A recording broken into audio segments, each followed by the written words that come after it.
एक दिन यीशु झील के किनारे के निकट था। वह लोगों की एक बहुत बड़ी भीड़ को शिक्षा दे रहा था।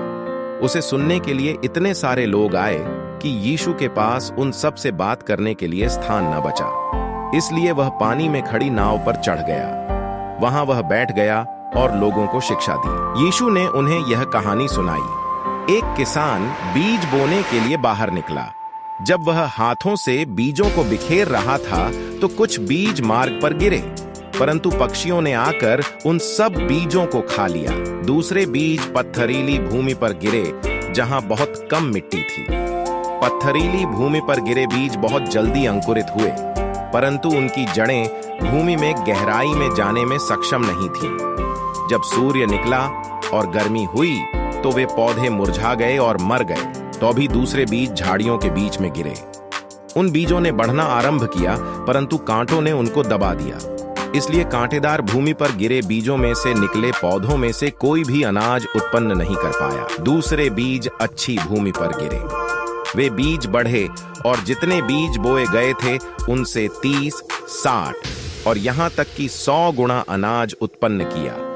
जो कोई भी परमेश्वर के पीछे चलना चाहता है वह उस बात पर ध्यान दे जो मैं कह रहा हूं। इस कहानी ने चेलों को उलझन में डाल दिया। इसलिए यीशु ने व्याख्या की, वह बीज परमेश्वर का वचन है।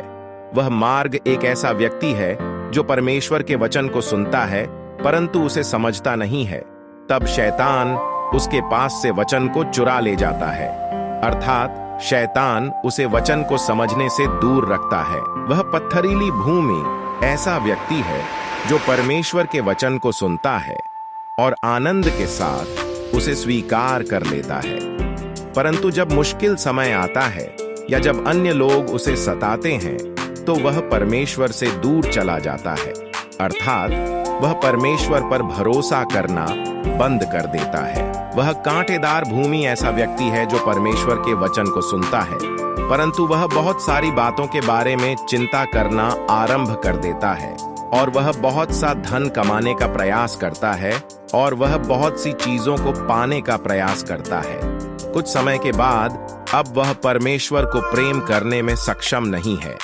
इसलिए जो उसने परमेश्वर के वचन से सीखा था वह उसे परमेश्वर को प्रसन्न करने में सक्षम नहीं करता है। वह गेहूं की डंठलों के समान है जो कोई अनाज उत्पन्न नहीं करती हैं। परंतु अच्छी भूमि वह व्यक्ति है जो परमेश्वर के वचन को सुनता है, उस पर विश्वास करता है और फल उत्पन्न करता है।